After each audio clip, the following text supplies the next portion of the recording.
14 जानेवारी doctor Babasaheb Ambedkar Marathwada विद्यापीठ नामांतर दिवस। पण या नामांतराच्या दिवसाची वाट पाहण्यासाठी आंबेडकरवादी जनतेला 17 वर्ष संघर्ष करावा लागला। दबलेल्या आणि पिचलेल्या मागासवर्गीय समाजाने शिक्षण घेतले तरच त्यांचा उत्कर्ष आहे, तरच ते प्रगतीपथावर जाऊ शकतात, अन्यथा त्यांचे जीवन असुरक्षित आणि कष्टप्रदच राहील। उच्च शिक्षण हे समाज परिवर्तनाचे साधन आहे। उच्च शिक्षण हे बुद्धिजीवी वर्गाचे क्षेत्र असले तरी या क्षेत्रात गरीब व दुर्बल घटकाच्या माणसास संधी मिळायला हवी आहे, असे डॉक्टर बाबासाहेब आंबेडकर यांचे स्पष्ट मत होते।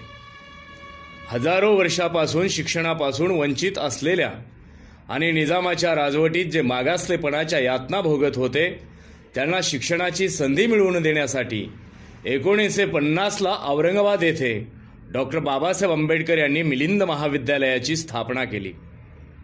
मिलिंद महाविद्यालयाच्या पायाभरणी प्रसंगी श्री गोविंदभाई श्रॉफ आणि माणिकचंद पहाडिया यांच्या नेतृत्वाखाली एक शिष्टमंडळ बाबासाहेबांच्या भेटीला आले होते। बाबासाहेबांशी बोलताना त्या शिष्टमंडळाने आपण हे जे महाविद्यालय सुरू करीत आहात ते या ठिकाणी चालेल का असा प्रश्न केला। त्यावेळी बाबासाहेब उद्गारले, येथे फक्त एक महाविद्यालय उभारून चालणार नाही, तर येथे एक विद्यापीठही उभारले जावे अशी माझी तीव्र इच्छा आहे। आणि बाबासाहेबांच्या प्रयत्नाचे फलित म्हणून 1958 साली मराठवाडा विद्यापीठाची स्थापना झाली। या विद्यापीठाला नाव काय द्यावे हा प्रश्न समोर आला। तेव्हा महाराष्ट्र सरकारने नाव निश्चित करण्यासाठी एक समिती गठीत केली। शासन नियुक्त समितीने विचारार्थ घेतलेल्या व गांभीर्याने चर्चा केलेल्या नावामध्ये मराठवाडा औरंगाबाद, पैठण, प्रतिष्ठान, दौलताबाद, देवगिरी, अजिंठा, शालिवाहन, सातवाहन अशी सर्व स्थळं व भूमी राज्यवाचक नावे होती।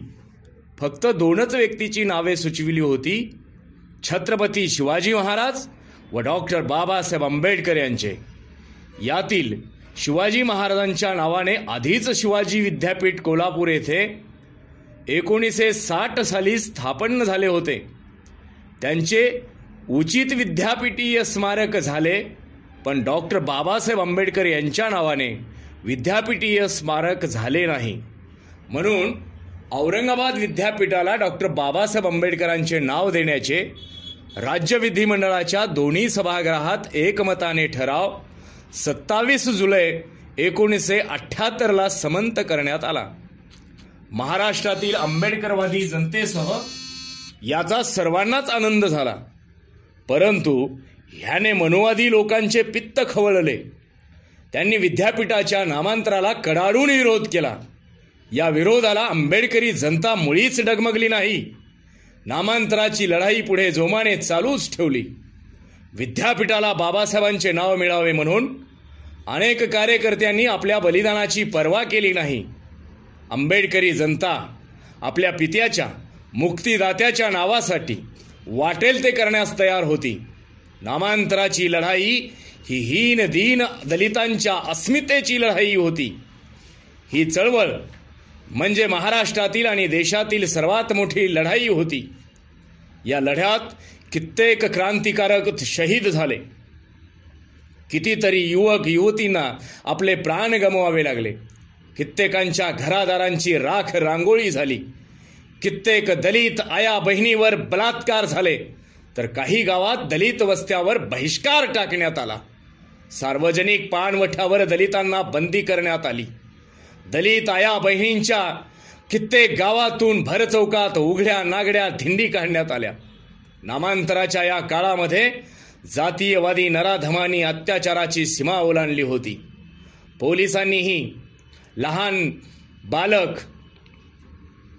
स्त्री, वृद्ध, पुरुषावर बेसुमार लाठीचार्ज केले, तर काही वेळा बंदुकीचाही वापर केला। विद्यापीठ म्हणजे काय हेही ज्यांना धडपणे माहीत नव्हते त्या दीन दुबळ्या दलितावर खेडोपाडी अमानुष अत्याचार करण्यात आले। आईचं लेकरू आईविना पोरक झाल्यासारखी दलित बांधवांची अवस्था झाली होती। एवढे होत असतानाही धाडसी भीमसैनिकांनी कधीच माघार घेतली नाही. फक्त बाबासाहेबांच्या नावासाठी दलित बांधवांनी अनेक अन्याय, अत्याचार, जुलूम सहन केले. गावोगावी, शहरात आणि खेड्यापाड्यापर्यंत नामांतराच्या आंदोलनाची ठिणगी पडली होती. जिकडे तिकडे एकच नारा गुंजत होता, नामांतर झालेच पाहिजे. नांदेडमध्ये दलित पॅन्थरच्या गौतम वाघमारे या कार्यकर्त्याने सरकार नामांतर करत नाही म्हणून स्वतःला भर चौकात जाळून घेतले. अखेरच्या श्वासापर्यंत एकच त्याच्या ओठी नारा होता, नामांतर झालेच पाहिजेत. विद्यापीठाला माझ्या बाबासाहेबांचे नाव मिळालेच पाहिजे. बाबासाहेबांच्या नावासाठी त्यांनी आपल्या प्राणाचे बलिदान केले. नांदेड जिल्ह्यातील पोचीराम कांबळे यांचे हातपाय तोडण्यात आले. त्यांनाही जातीयवादी सैतानांनी जर्जर करून ठार मारले. जनार्दन मवाडे, संगीत बनसोडे, प्रतिभा तायडे, अविनाश डोंगरे, चंदन कांबळे, दिलीप रामटेके, रोशन बोरकर असे कितीतरी दलित क्रांतीवीर नामांतराच्या लढ्यात शहीद झाले. जातीयवादी सरकार नामांतर करत नाही म्हणून दलित मुक्ती सेना, दलित पॅन्थर व अनेक दलित संघटना व आंबेडकरी जनता एकत्रितपणे रस्त्यावर उतरल्या होत्या. तत्कालीन मुख्यमंत्र्याला समजले की डॉक्टर बाबासाहेबांची ही लेकरं बाबासाहेबांसाठी प्राण द्यायलाही मागे पुढे पाहत नाहीत. जर यांच्या सैमांचा अंत झाला तर हेच लोक दुसऱ्यांचा प्राण घ्यायला मागे पुढे पाहणार नाहीत. त्यावेळी महाराष्ट्राच्या कानाकोपऱ्यातून एकच आवाज होता, नामांतर, नामांतर. चारही बाजूने सरकारच्या नाड्या आवळल्या जात होत्या. त्यांच्यासमोर नामांतराशिवाय पर्याय उरला नाही. 17 वर्षाच्या कडव्या संघर्षानंतर शेवटी सरकारला माघार घ्यावी लागली व 14 जानेवारी इसवी सन 1994 रोजी मराठवाडा विद्यापीठाचा डॉक्टर बाबासाहेब आंबेडकर मराठवाडा विद्यापीठ औरंगाबाद असा नामविस्तार करण्यात आला. ज्या महामानवाने देशाची राज्यघटना लिहिली, मराठवाड्यात उच्च शिक्षणासाठी विद्यापीठ असावं ही सर्वप्रथम कल्पना मांडली, त्या महापुरुषाचं नाव विद्यापीठाला देण्यासाठी 17 वर्ष संघर्ष करावा लागला. नामांतराची लढाई ही प्रतिकात्मक सामाजिक समतेची लढाई होती. 14 जानेवारी 1994 पासून डॉक्टर बाबासाहेब आंबेडकर मराठवाडा विद्यापीठाचे प्रवेशद्वार हे आंबेडकरी समाजाचे प्रेरणास्थान बनले आहे. दरवर्षी 14 जानेवारी या दिवशी आंबेडकरी जनता डॉक्टर बाबासाहेब आंबेडकर मराठवाडा विद्यापीठाच्या प्रवेशद्वाराची मनोभावे पूजा करते. जणू काही साक्षात आपण बाबासाहेबांपुढेच नतमस्तक होत आहोत याचा त्यांना अभिमान वाटतो. जय भीम. मारले गेलो तरी सोडले नाही तुला, सोडले गेलो तरी सोडले नाही तुला. हे उद्ध्वस्त झालेल्या लेकराची वंदना, भीमराया घे तुला ह्या लेकराची वंदना. मित्रहो, मराठवाडा न्यूज चॅनलमध्ये आपल्या सर्वांचं स्वागत आहे. आज हा या ठिकाणी नामविस्तार दिनाचा हा सोहळा होत आहे आणि या सोहळ्यासाठी डॉक्टर बाबासाहेब आंबेडकरांचं नाव ज्या कमानीवरती दिसतं आहे त्या नावाला अभिवादन करण्यासाठी महाराष्ट्रात आणि तमाम देशात संपूर्ण भीमसागर या सोहळ्याला अभिवादन करण्यासाठी या ठिकाणी ऐतिहासिक भूमीमध्ये उपस्थित आहे. डॉक्टर बाबासाहेब आंबेडकरांच्या पदस्पर्शाने पवित्र झालेल्या या नागशेनवनाच्या या पवित्र भूमीमध्ये आपण या मराठवाडा विद्यापीठाच्या कमानीवरती डॉक्टर बाबासाहेब आंबेडकरांचं नाव बघत आहात. ज्या नावासाठी सतत 17 वर्ष संघर्ष या महाराष्ट्र आणि समग्र देशाने पाहिलेला आहे.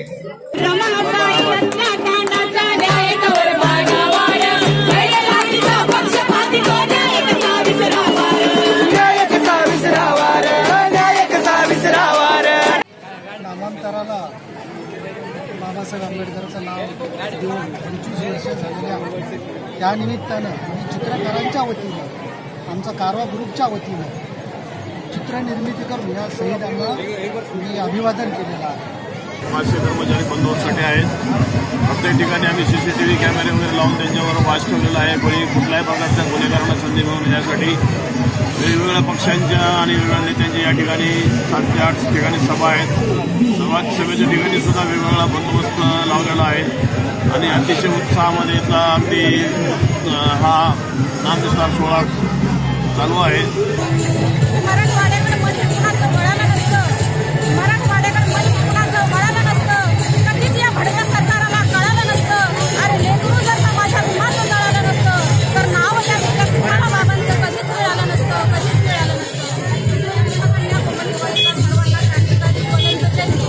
नामविस्तार दिनानिमित्त नामविस्तार डॉक्टर बाबासाहेब आंबेडकर हे नाव आपल्या विद्यापीठाला मिळावं म्हणून एक अथक परिश्रम 1974 पासूनचा लढा तब्बल 16 वर्ष लढा आपल्या ज्या भीमसैनिकांनी केला त्याबद्दल इथे आज 14 जानेवारीला दरवर्षी आम्ही येतो आणि इथे आल्याच्या नंतर आम्हाला खूप असे म्हणजे आमच्या भीमसैनिकाची आठवणीतले ते 2 हे मानवंदना देण्यासाठी आम्ही इथे येतो। या नामविस्तार दिनानिमित्त अख्ख्या महाराष्ट्रातून आलेले आहेत। सर्वजण इथे मानवंदना देण्यासाठी आलेले आहेत। प्रत्येक वर्षी ठरल्याप्रमाणे बाबासाहेबांच्या प्रचारासाठी आणि प्रसारासाठी या ठिकाणी वेगवेगळे साहित्य वेगवेगळ्या वस्तू या ठिकाणी प्रचारासाठी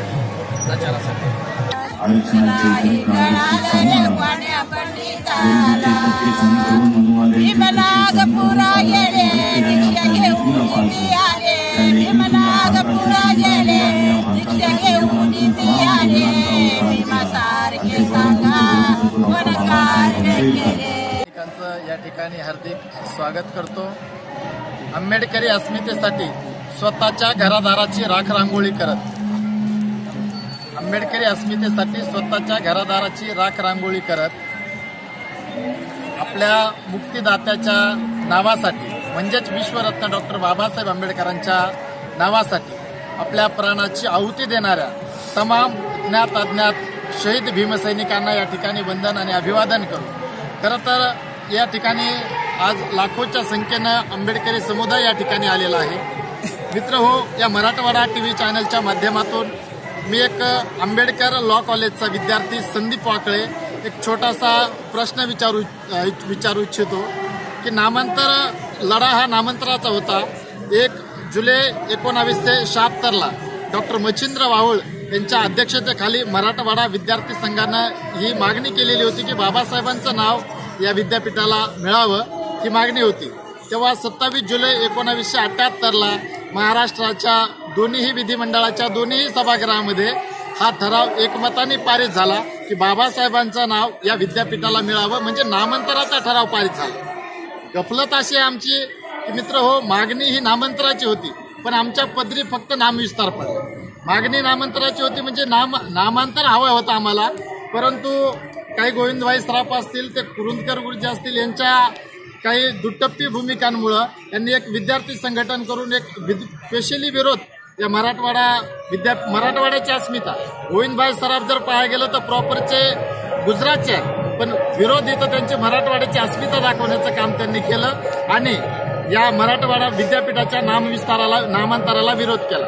तेव्हा हा अखंड 25 वर्ष चाललेला संघर्ष यामध्ये प्रामुख्यानं जर पाहायला गेलं तर पोचीराम कांबळे जे की टेंभुर्णीच्या नांदेड जिल्ह्यामध्ये नामांतराची ठिणगी पेटली आणि पोचीराम कांबळे जेव्हा 1976 हा पहिला म्हणजे विद्यार्थ्यांनी मागणी केली डॉक्टर मच्छिंद्र वाहुळ यांच्या नेतृत्वाखाली की बाबा विद्यापीठाला नामांतर मिळालं पाहिजे। ही मागणी झाल्याच्या नंतर पोचीराम कांबळे हा मातंग समाजातला युवक होता आणि आंबेडकरांच्या बाबासाहेबांच्या जयंतीमध्ये तो हिरिरीनं सहभागी व्हायचा। म्हणून जेव्हा 1978 जसंही विधिमंडळाच्या दोन्ही सभागृहामध्ये हा ठराव पारित झाल्याच्या नंतर की इथले ज्यांच्या मेंदूमध्ये जातीयतेचं विष पेरलेली जे लोक आहेत ते लोकांनी त्या पोचीराम कांबळेचा पाठलाग करणं चालू केलं। त्या गावगुंडांच्या अगोदरच तो रडारवर होता, त्यांच्या निशाण्यावर असलेला पोचीराम कांबळे त्यांनी त्याला गावामध्ये हुडकून एका झोपडीमध्ये जिवंत जाळलं आणि तो पोचीराम कांबळे नामांतराचा पहिला योद्धा ठरला। त्याच्यानंतर मग पॅन्थर गौतम वाघमारेने नांदेडच्या प्रशासकीय बिल्डिंग समोर स्वतःला रॉकेल ओतून पेटून घेतलं. त्याच्यानंतर सुहासिनी बनसोडे असतील, प्रतिभाताई आहिरे असतील, या आमच्या शहीद भीमसैनिकांच्या घरादाराची राख रांगोळी झाली. मित्र हो, या मराठवाडा टीव्ही चॅनलच्या माध्यमातून मी संबंध या देशातल्या, या महाराष्ट्रातल्या सरकारला एक प्रश्न विचारू इच्छितो.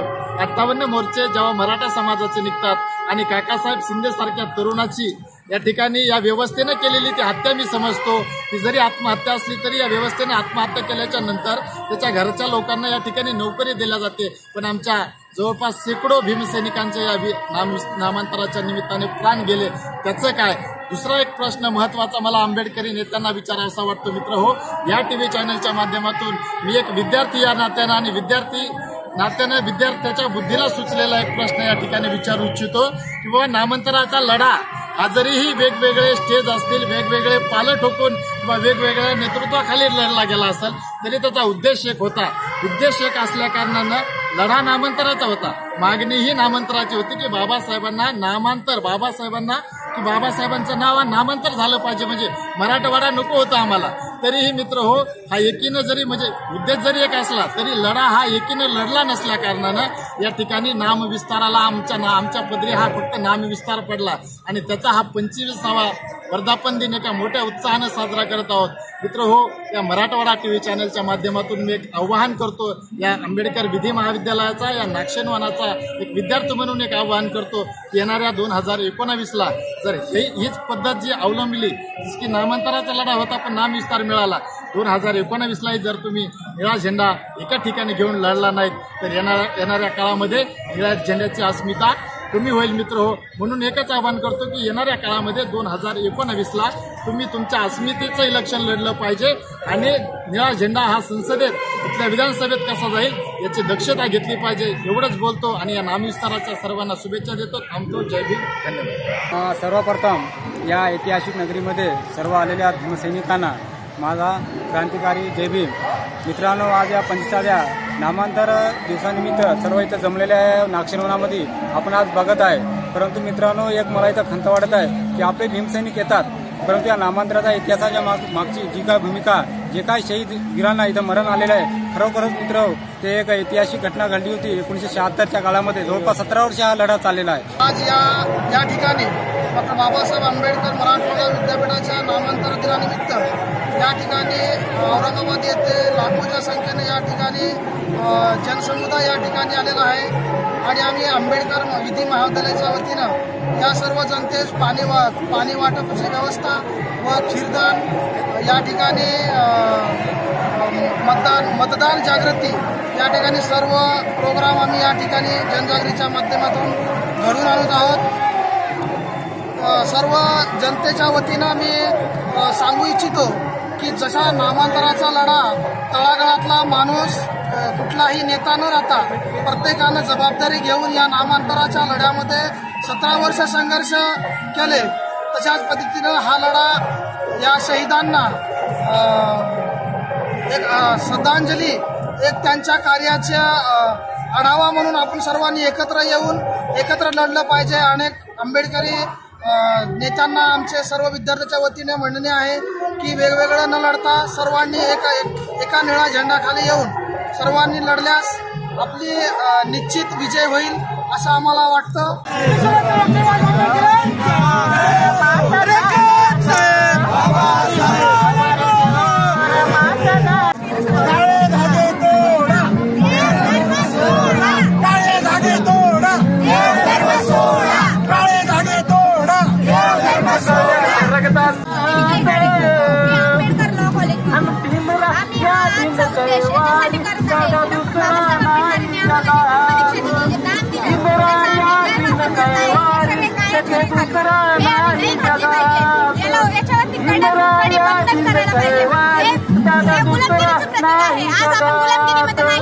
म्हणून आपण आज एक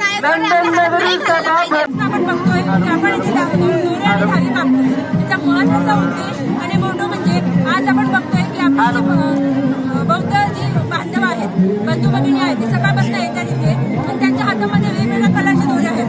तर ते दोरे त्यांचा उद्देश काय करण्याचा त्यांना सुद्धा क्लिअर नाही आणि आपला जो उद्देश आहे तो क्लिअर आहे की बाबासाहेबांनी जी दीक्षा दिली आहे त्यानुसार आपण जे म्हणतोय काळं, हे जे आहे काळं, हे वेगवेगळे कलर दिसतात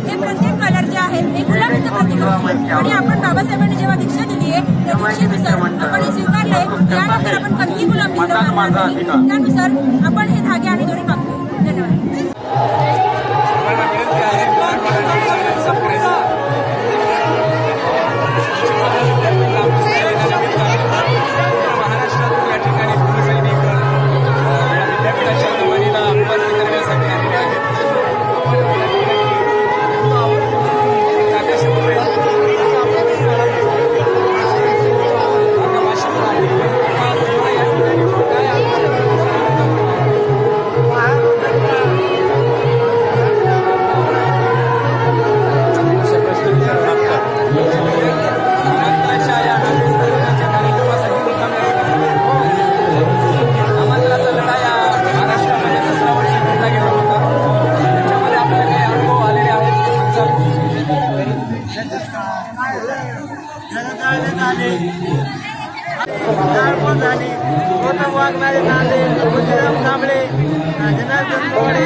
बाबासाहेब आंबेडकरांचं नाव विद्यापीठाला द्यावं यासाठी अनेक भीमसैनिकांनी बलिदान दिलं. नामांतर विरोधी थकले पण नामांतरवादी थकले नाही. नामांतराचा लढा ज्वलंत आणि जिवंत ठेवला. या शहीदांना अभिवादन करण्यासाठी आणि आपल्या उद्धारकर्त्या बापाचं नाव ज्या कमानीवरती शोभून दिसतं आहे, हा आनंद अतिशय परमोच्च असा आनंद आहे, अशी भावना या ठिकाणी काकांनी व्यक्त केलेली आहे. मला इथे कसा डॉक्टर बाबासाहेब आंबेडकरांचं नाव या कमानीवरती दिसतं आहे.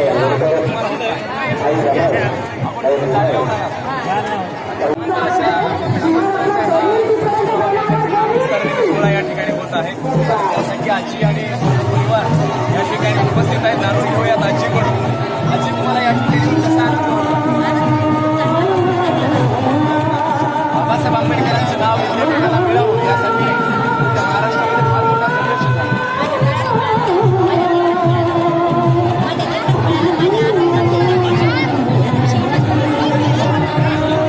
म्हणजे ज्यावेळेस बाबासाहेब आंबेडकरांचं नाव पहिल्यांदा विद्यापीठाला लागलं त्यावेळेस तुम्ही या ठिकाणी होता. या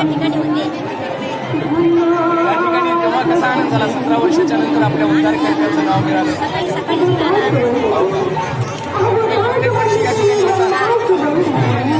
या ठिकाणी येऊन बाबासाहेब आंबेडकरांची पुस्तकं, बाबासाहेब आंबेडकरांच्या या कमानीला अभिवादन करतात. आपल्या परिवारामधून आणि आपल्या नगरामधून जवळपास सगळे लोक येतात.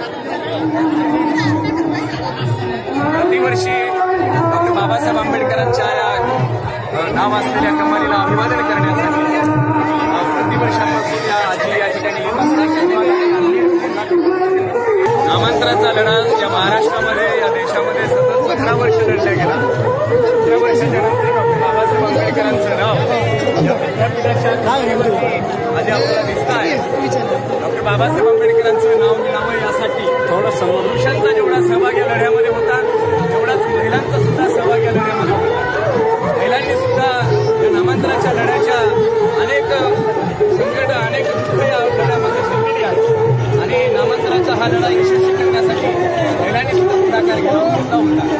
आम्ही विस्तार सोहळा 25वा या ठिकाणी होत आहे. आम्ही विस्तार सोहळ्याचा आनंद आज आपल्याला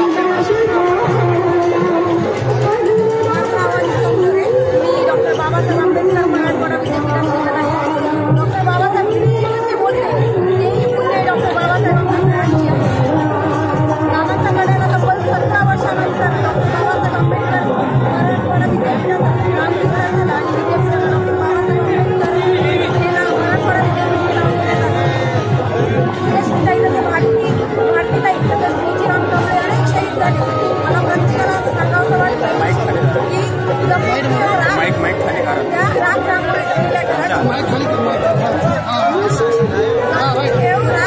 राग रांगोळी झालेल्या घरांची अरे अजून संपली नाही मित्रा लढाईच्या नामांतराची. म्हणून मला असं म्हणावं वाटतं की लोक देवळात जातात, मंदिरात जातात. आमच्यासाठी देवही नाही, देवापेक्षाही जास्त महान कार्य डॉक्टर बाबासाहेब आंबेडकरांनी केलं. म्हणून आज रात्र संख्येनं जनसमुदाय इथं उसळला आहे. कारण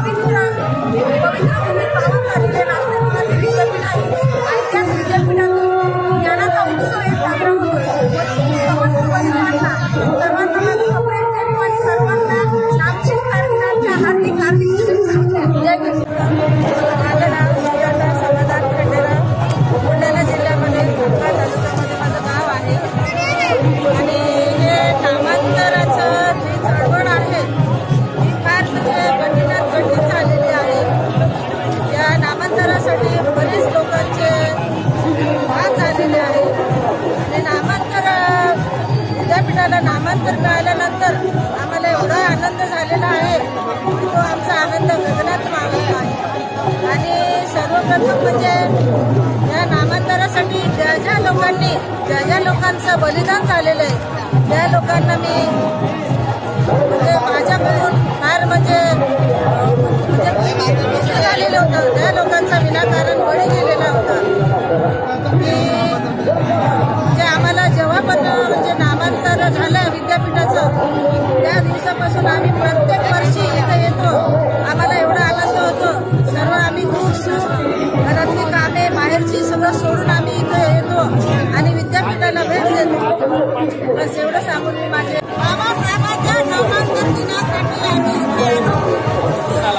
आपण बाबासाहेबांच्या तुमचं गाव कोणतं आहे? तर शिंदेफळ तुम्ही प्रत्येक वर्षी या ठिकाणी येत असता? आणि तुम्हाला इथे येऊन काय मोबाईल धरला? 1978 रोज बुधवार या दिवशी रात्री 8 वाजता आडगाव रंजनगाव तालुका उस्मानाबाद जिल्हा परभणी या ठिकाणी लाखोच्या संख्येने हिंदुस्थानी आमची जवळजवळ 53 घरे जाळून खाक केलेली होती. या लढ्यामध्ये आम्ही गेलं झालो. त्यावेळेस महाराष्ट्राचे मुख्यमंत्री शरदराव पवार त्यांनी आमच्या गावाला 53 घरे बांधून दिली. नामांतराच्या लढ्यामध्ये खरं मुळात पहिलं गाव आमचं जाळलं गेलं ही दुःखाची बाब आहे. त्याचं फळ म्हणून आज या ठिकाणी नामविस्ताराच्या या सगळ्या तमाम बौद्ध बांधवांना मी हार्दिक शुभेच्छा देतो.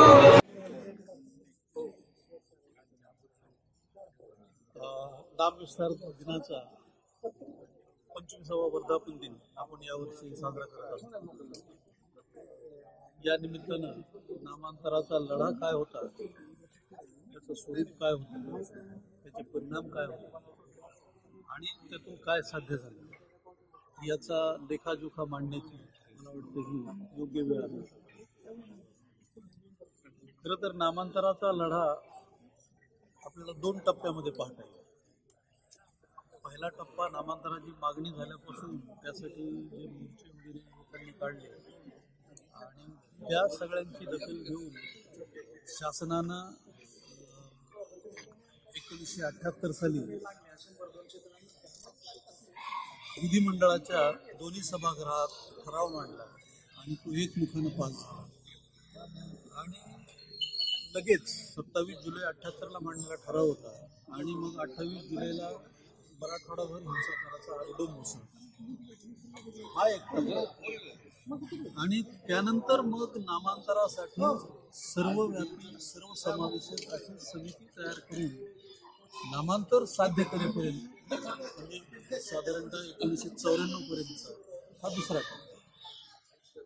तर नामांतरासाठी जेव्हा मराठवाड्यात हिंसाचार उसळला त्यानंतर मग आपातग्रस्त दलित सहाय्यता समिती नावाचं एक संघटन स्थापन करण्यात आलं. नामांतर विरोधकांचा मुख्य आक्षेप हा होता की ही मागणी सगळ्या दलितांची नाही, तर दलितांमधल्या एका विशिष्ट जातीची आहे किंवा नवबौद्धांची आहे असं त्यांचं म्हणणं होतं. त्यामुळे त्या मागणीला फारसा सामाजिक आधार नाही असं त्यांचं नाव आहे. त्यांचाच पुढचा आक्षेप असा होता की ही मागणी मराठवाड्यातल्या दलितांची सुद्धा नाही, तर विदर्भातून मराठवाड्यात आलेल्या शिकायला आलेल्या आणि त्यानंतर इथे स्थावर झालेल्या दलितांनी ही मागणी केली. आणि मग त्यांनी असा बुद्धिभेद करण्याचा प्रयत्न केला की मराठवाड्यातले दलित चांगले आहेत कारण ते अशी एकांगी भूमिका घेत नाहीत, पायरीनं राहतात, परंतु विदर्भातून आलेले जे दलित आहेत ते आक्रमक आहेत, हिंस्त्र आहेत, हिंसक आहेत आणि उपद्रवी आहेत. म्हणजे असा बुद्धिभेद करण्याचा त्यांनी प्रयत्न केला.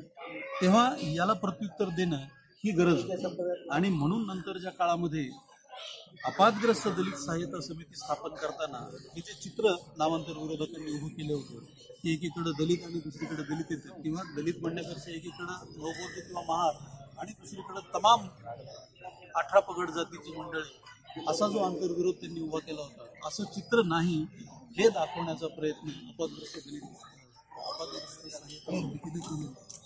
आणि म्हणूनच या समितीमध्ये आपण असं पाहाल की जवाहर गांधी सारखे लोक आहेत, रामभाऊ गोलटगावकरांसारखे लोक आहेत, काशीनाथ नावकरांसारखे लोक आहेत, काका बोराडे, म्हणजे सर्व सवर्ण जातीतली मंडळी, ही वारकरी, ही वकील आहेत, हे विचारानं कुठलंही परिवर्तनवादी पुरोगामी असं विरोधणारे लोक आहेत. आणि अशा सर्वसामान्य लोकांनी ही समिती स्थापन केली. ही समिती स्थापन यासाठी राजकीय किंवा सामाजिक स्वरूपाच्या ज्या मागण्या आहेत त्या असू शकतात, त्याला विरोध सुद्धा असू शकतो, परंतु आपल्याला जे पटत नाही ते दडपून टाकण्यासाठी लोकांची घरं जाळणं, लोकांचा जीव घेणं ही गोष्ट बरोबर नाही. ही गोष्ट या सगळ्या मंडळींनी जाऊन त्या त्या गावात हिंसाचार करणाऱ्या गावांमध्ये समजावून सांगितलं, परंतु त्यासाठी लोकांना वेठीस धरणं, लोकांच्या जीवावर उठणं ही भूमिका बरोबर नाही. ही गोष्ट एकतर अपात्र दलित साहित्य समितीने केली आणि त्यामुळं नामांतर विरोधकांचा एक जो दावा होता की एक जात वर्सेस इतर असं हे सगळं, तो दावा फोल ठरला. दुसरी गोष्ट अशी केली की दलितांमध्ये जी एक जाणीव निर्माण झाली होती हिंसाचाराची की बा आपण एकटे पडलेलो आहोत, आपण एकाकी पडलेलो आहोत आणि तमाम समाज आपल्या विरोधामध्ये उठलेला आहे, तेव्हा आपलं जगणं कठीण झालं. तेव्हा या मंडळींनी जाऊन त्यांना ही जाणीव दिली की आपण एकटे नाही, तर आम्ही आपल्या पाठीशी आहोत आणि ज्यांनी कुणी चुकीची भूमिका घेतलेली, ज्यांनी कुणी चूक केलेली आहे त्यांना आपण दुरुस्तीची संधी देऊ आणि त्यांना दुरुस्त करू, त्यांच्या चुका आपण दुरुस्त करायला लावू, त्यांना याची जाणीव देऊ की आपण जे केलं ते चुकीचं. आणि तिसरी गोष्ट त्यांनी अशी केली की घरदारं जळालेली होती, भांडेकुंडे संपलेले होते, अंथरुणं पांघरुणं नव्हते, तेव्हा इथूनच औरंगाबादहून निघताना गाडीमध्ये सगळे हे सामान लादून त्या त्या गावच्या लोकांना नेऊन वाटलेले अपात्रस्त दलित साहित्य. एकीकडं दलितांचा जो एकाकीपणा किंवा त्यांना एकाकी करण्याचा प्रयत्न होता त्याला यानं प्रत्युत्तर दिलेलं आहे, आणि दुसरीकडे दलितांमधल्या ज्या एकटेपणाची भावना निर्माण झाली त्यालाही त्यांनी दूर करायचा प्रयत्न केला आहे. यातूनच पुढे नामांतरवादी कृती समिती निर्माण होती आणि नामांतरवादी कृती समिती करताना हा प्रयत्न झालेला आहे की ही समिती ही सर्वसमावेशक असेल, एका जातीची समिती असता कामा नये. आणि नामांतरवाद्यांचा जो दावा होता की ही फक्त एक जातीय चळवळ आहे, तिला प्रतिकार मिळालं पाहिजे, म्हणून ही समिती स्थापन करताना या मराठवाड्याच्या क्षेत्रात राहणाऱ्या सगळ्या डाव्या, पुरोगामी आणि त्यासोबतच काही उजव्यांनी सुद्धा येऊन या समितीमध्ये सहभाग नोंदवलेला आहे. आणि मग मराठवाडा विद्यापीठ नामांतरवादी विद्यार्थी नागरी कृती समिती स्थापन झाली. प्राचार्य चिटणीस मिलिंदचे प्राचार्य होते, ते त्याचे अध्यक्ष होते, आणि अंकुश भालेकर, मोतीराज राठोड, राजाराम राठोड, जवाहर राठोड इत्यादी मंडळी, आणि त्यासोबत Subhash Lomte, doctor Kango, doctor comrade CD. Chaudhari, comrade VD. Deshpande. हे व्ही.डी. देशपांडे अगोदर नामांतर विरोधकांसोबत होते, नामांतर विरोधकांना ते सामील झालेले होते. परंतु ही नागरी कृती समिती जेव्हा स्थापन झाली तेव्हा या माणसाला सुद्धा आपली भूमिका बदलायला लागली आणि कॉम्रेड व्ही.डी. देशपांडेचं सरस्वती कॉलनीमधलं जे घर आहे ते घर नामांतरवादी कृती समितीच्या बैठकांचं ऑफिस बनलेलं होतं नंतरच्या काळात. तेव्हा व्ही.डी. देशपांडे, सी.डी. चौधरी या सगळ्या मंडळींनी एकत्र येऊन नंतर ही नामांतरवादी कृती समिती स्थापन झालेली. या नामांतरवादी कृती समितीचं वैशिष्ट्य असं होतं की एकाच घरामध्ये दोन विचारधारेची माणसं सुखैने नांदत, की अनंत भालेराव हे नामांतर विरोधकांचे नेते होते आणि त्यांचा मुलगा निशिकांत भालेराव हा नामांतरवाद्यांसोबत जाहीरपणे काम करत होता, किंवा मोहन देशमुख हे नामांतर विरोधक युवकांचे नेते होते आणि त्यांचे भाऊ सुभाष लोमटे हे नामांतरवादी कृती समितीचं काम करत होते. प्राध्यापक श्रीराम जाधवांची हीच स्थिती होती, तेव्हा ते प्राध्यापक नव्हते, ते SB मध्ये नॉन टीचिंगमध्ये होते तेव्हा, पण श्रीराम जाधव याच्यामध्ये होते. हे अनेक घरांमध्ये असं घडलेलं आहे की घरातला एक सदस्य नामांतराच्या बाजूनं आणि दुसरा विरोधानं, परंतु हे सगळं करताना कुठलीही कटुतेची भावना त्यांच्यामध्ये निर्माण होणार नाही याची भूमिका त्यांनी घेतलेली आहे. नामांतराच्या चळवळीला हिंसाचाराचं गालबोट लागल्यानंतर ती नामांतराची चळवळ पुढे नेणं हे गरजेचं होतं, कारण पहिला टप्पा होता की त्यांना एकाकीपणातून बाहेर काढणं, आणि हे कृती समितीनं केलेलं. परंतु लगेचच नामांतरासाठी पुन्हा कृती कार्यक्रम घेणं हे शक्य नव्हतं, मानसिकदृष्ट्या शक्य नव्हतं, सामाजिक कारणं होती त्याची, आणि स्ट्रॅटेजिकली म्हणजे रणनीतीच्या दृष्टीनं सुद्धा ते बरोबर नव्हतं. म्हणून कार्यक्रम सुरू करताना मग असं ठरलं की पहिला कार्यक्रम जो घ्यायचा तो साहित्याच्या स्वरूपाचा आणि म्हणून मग नामांतरवादी कृती समितीतल्याच कार्यकर्त्यांनी एकत्र येऊन दलित साहित्य संमेलनं महाराष्ट्रामध्ये व्हायची. दलित साहित्य संसद नावाची साहित्यिकांची संघटना होती आणि त्यांची संमेलनं व्हायची. तर 2 संमेलनं त्यापूर्वीच झालेली होती. तेव्हा तिसरं दलित साहित्य संमेलन जाणीवपूर्वक औरंगाबादमध्ये घ्यायचं असं ठरलं आणि मिलिंद महाविद्यालयाचं जे अजिंठा हॉस्टेल आहे त्या अजिंठा हॉस्टेलच्या मधल्या जागेमध्ये हे संमेलन झालं. आता नामांतराच्या हिंसाचाराच्या पार्श्वभूमीवर हे संमेलन झालं आणि तिथं नामांतराचा विचार निघणार नाही किंवा होणार नाही असं होणं शक्य नव्हतं. परंतु कुठल्याही प्रतिकाराची सुरुवात करताना ती हळूहळू करावी म्हणजे त्याची प्रतिक्रिया येत नाही हा विचार त्याच्या मागं होता. तेव्हा या साहित्य संमेलनामध्ये नामांतराच्या दंगलीचा विषय निर्माण होणारच होता. तेव्हा नामांतराचा जो एक प्रतिकात्मक भाग म्हणून एक जळतं ओंडका लाकडाचा तिथे ठेवलेला होता की हा हिंसाचार नामांतराच्या निमित्तानं मराठवाड्यात झालेला असं होतं. ते संमेलनाचं उद्घाटन करताना भाषणानं किंवा पंक्ती पेटवून दीपक पेटवून फीत कापून झालेलं नव्हतं. तर एकलहरा नावाचं एक गाव आहे नांदेडच्या बॉर्डरवरचं, आंध्राच्या बॉर्डरवरचं. त्या एकलहरा नावाच्या गावातल्या एका बाईची मुलाखत घेतलेली होती मी. तर त्या बाईच्या मुलाखतीची टेप वाजून त्या दलित साहित्य संमेलनाचं उद्घाटन झालेलं. हा नामांतराचा त्याचा दुसरा संदर्भ. तिसरी आणि महत्वाची गोष्ट जी केली त्यात ती अशी होती की यासाठी महाराष्ट्रातल्या सगळ्या पुरोगामी मंडळींना आमंत्रित करण्यात आलेलं होतं. कमलेश्वर नावाचे जे ख्यातनाम डावे साहित्यिक होते त्यांच्या हस्ते या संमेलनाचं उद्घाटन झालेलं होतं. आणि नामांतराच्या काळामध्ये म्हणजे हिंसाचाराच्या काळामध्ये ज्यांनी म्हणून हिंसाचारग्रस्त दलितांना मदत करण्याचा प्रयत्न केलेला होता, त्यांच्या दुःखावर फुंकर घालायचा प्रयत्न केलेला होता, त्या सगळ्या मंडळीचा या दलित साहित्य संमेलनामध्ये तेव्हा सत्कार करण्यात आला. मग त्यात पंढरीनाथ सावंतांसारखा पत्रकार असेल, काशीनाथ नावंदरांसारखा वकील असेल, अंकुश भालेकर असतील, राजाराम राठोड असतील, या सगळ्यांचा सत्कार त्या दलित साहित्य संमेलनामध्ये करण्यात आला. म्हणजे एकीकडे म्हणाल तर ही काही नामांतराच्या मागणीसाठीची चळवळ नव्हती, परंतु नामांतराचा उल्लेख किंवा नामांतराचा संदर्भ त्या संमेलनामध्ये सातत्यानं येत होता. आणि ही झालेली गोष्ट ही जानेवारीमध्ये 1978च्या जुलैमध्ये हिंसाचार झाला आणि जानेवारीमध्ये पहिला कार्यक्रम नामांतरवादी कृती समितीच्या निमित्तानं हा घेतला. त्याच्या पुढचा जो कार्यक्रम होता तो होता विषमता निर्मूलन परिषदेचा. डॉक्टर बाबा आढाव आणि सगळे सहकारी मिळून महाराष्ट्रातल्या सगळ्या डाव्या पुरोगामी संघटना मिळून त्या काळी विषमता निर्मूलन शिबिर घ्यायचे. परंतु विषमता निर्मूलन शिबिर मराठवाड्यात कधीही झालेलं नव्हतं. तेव्हा मार्चमध्ये लातूरला जाणीवपूर्वक हे विषमता निर्मूलन शिबिर घ्यावं असं ठरलं आणि लातूरला त्या विषमता निर्मूलन शिबिराची तयारी आम्ही सगळ्यांनी मिळून केली होती. या शिबिरामध्ये एकतर नामांतराचा ठराव येणार होता. विषमता निर्मूलन शिबिराची परंपरा अशी होती की आलेले सगळे जे सहभागी असायचे लोक ते सगळे गावातून मग कुठेतरी बाबासाहेबांचा फुल्यांचा पुतळा असेल तिथे जाऊन हार घालून मग मिरवणुकीने परत येऊन तो कार्यक्रम सुरू करायचा. तेव्हा लातूरमध्ये पहिला विरोध ह्याला झाला की तुम्ही गावातून मिरवणूक काढायची नाही आणि त्याचा विरोध डावलून मिरवणूक काढली गेली. बाबासाहेबांच्या पुतळ्याला हार घातला गेला आणि मिरवणुकीनं सगळे इथं आले. त्या काळी JM वाघमारे हे शाहू कॉलेजचे प्राचार्य होते, जनार्दन वाघमारे, आणि जनार्दन वाघमारेंच्या महाविद्यालयामध्येच ही विषमता निर्मूलन परिषद भरलेली होती. दुसरा प्रश्न असा निर्माण झाला की नामांतराचा ठराव या परिषदेत घेता कामा नये आणि लातूरमधल्या अनेक प्रतिष्ठित पुढाऱ्यांनी दबाव आणला की नामांतराचा ठराव यात येता कामा नये. परंतु त्यांचा विरोध झुगारून नामांतराचा ठराव त्या परिषदेमध्ये घेण्यात आला. तिसरी गोष्ट अशी होती की खुद्द नरहर कुरुंदकर त्या परिषदेला येऊन बसले होते.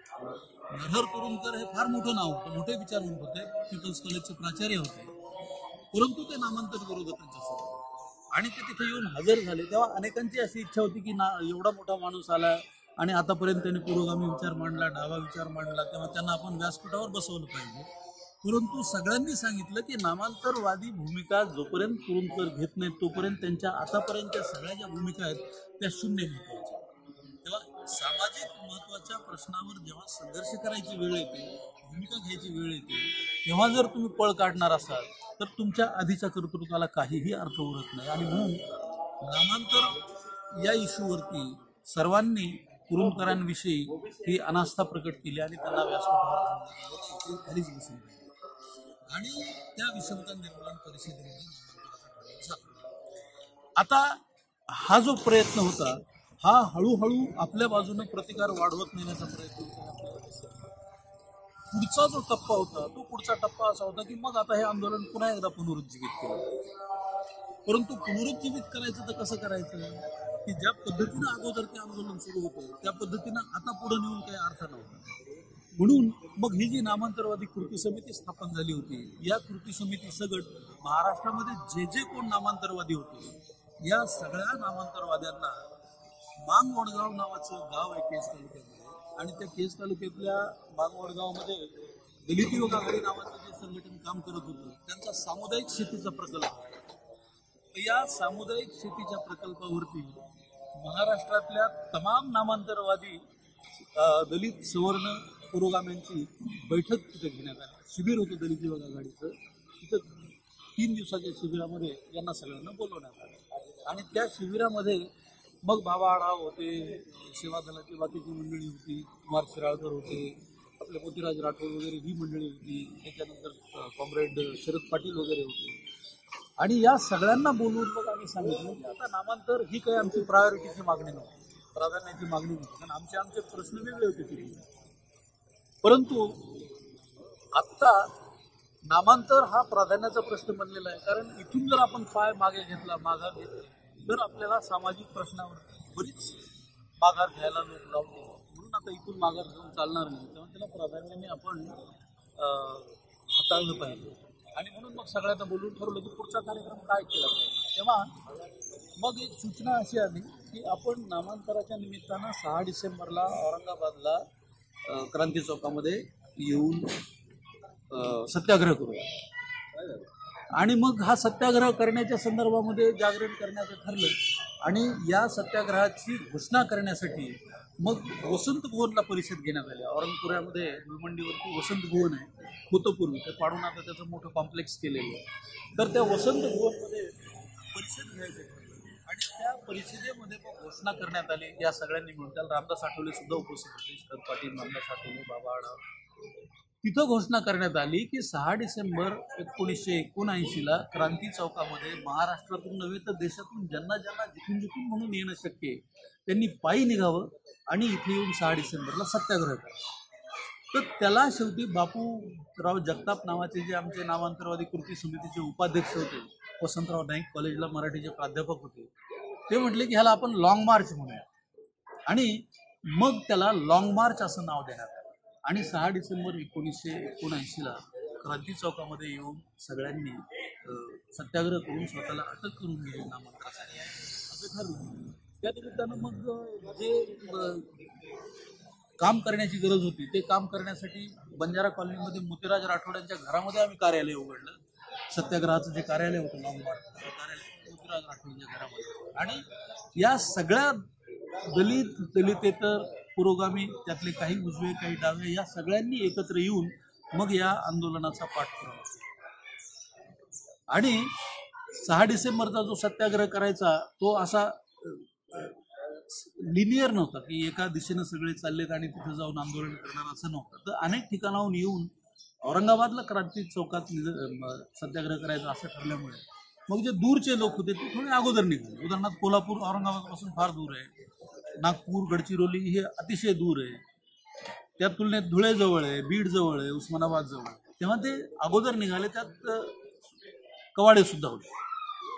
ते स्वतःला लाँग मार्च प्रणेते बनवतात, परंतु त्यात वस्तुस्थिती मी आपल्याला सांगितली अशी आहे की हा कार्यक्रम नामांतरवादी कृती समितीने ठरवलेला आहे आणि त्याला जे नाव दिलं लाँग मार्च हे नाव बापूराव जगतापांनी दिलेलं आहे आणि तो असा कार्यक्रम ठरला. तर तो लाँग मार्चचा कार्यक्रम दडपण्यासाठी शासनानं असं केलेलं होतं की औरंगाबाद जिल्ह्याच्या भोवतीचे जिल्हे, उदाहरणार्थ इकडे जालना आहे, वरती धुळे, खाली बीड आहे, एकीकडं नगर आहे, एकीकडं नाशिक आहे, या सगळ्या जिल्ह्यांमध्ये संचारबंदी घोषित केली होती. 144 लावले, संचारबंदी नव्हे, 144 कलम लागू केली, जमावबंदी लागू केली होती की 4 पेक्षा अधिक माणसांना एकत्र यायचं नाही. आणि हे सगळं चाललेलं यासाठी होतं की लोकांनी औरंगाबादला जास्त संख्येने येऊन सत्याग्रह करू नये. म्हणून औरंगाबादच्या दिशेने निघालेले जे जथे होते लॉंग मार्चचे ते पलीकडं अडवण्यात आले. एक जिल्हा पलीकडं, औरंगाबाद जिल्ह्याला लागून असलेल्या जिल्ह्याच्या बॉर्डरला. म्हणजे उदाहरणार्थ जर जालन्याकडून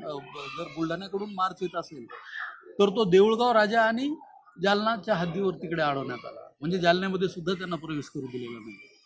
आणि असं असून सुद्धा आम्ही जो महाराष्ट्रभर प्रचार केलेला होता या सगळ्या गोष्टींचा, याचा परिणाम असा झाला की किमान 5 लाख लोकांनी त्या दिवशी क्रांती चौकामध्ये सत्याग्रह करून स्वतःला अटक करून घेतली. अटक करायला पोलिसांची संख्या फार कमी होती, त्यांना काहीच करणं शक्य नव्हतं. अटक केलेल्या लोकांना कुठं ठेवायचं हेही त्यांना माहीत नव्हतं. कारण त्यांची अशी धारणा होती की आपण एवढी कडेकोट व्यवस्था केलेली आहे तेव्हा लोक फारसे येणार नाही. परंतु 5 लाख लोक आल्यावर त्यांनाही हे लक्षात आलं की आपल्याला काही करता आलेलं नाही आणि लोकांची मागणी फार जोरकस आहे. आणि मग ते जिथं बसलेले होते तिथंच लोकांना सांगितलं की बसा, तुम्हाला आता आम्ही अटक केलेली आहे. म्हणजे क्रांती चौकात जिथं पोलिसांनी सांगितलं की लोक बसले आता हे तुमची जेल म्हणे, इथं बसा. तर अशा पद्धतीनं तो अतिशय अभूतपूर्व असा सत्याग्रह झाला.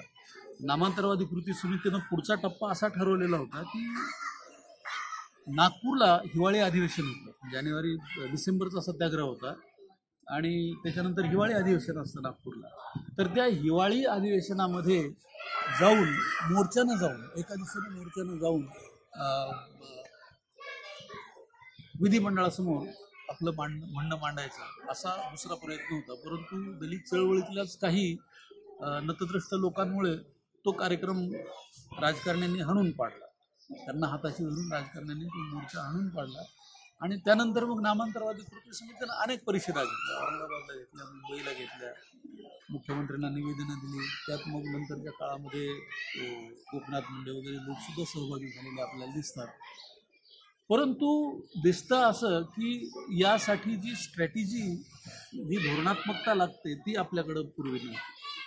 मी हिंसाचार का झाला याची माझी एक कारण मीमांसा की मागणी जी केलेली होती ती डॉक्टर बाबासाहेब आंबेडकर विद्यापीठ असं नामांतर करा अशी मागणी.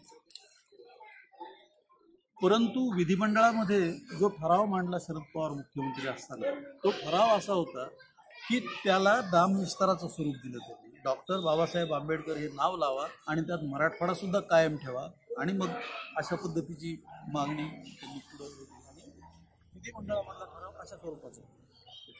सबस्क्राईब करा आमचे चॅनल आणि बेल आयकॉनवर क्लिक करा. भेटूया पुढील भागात. मराठवाडा टीव्ही, गर्भसंत भूमीचा आवाज मराठवाड्याचा.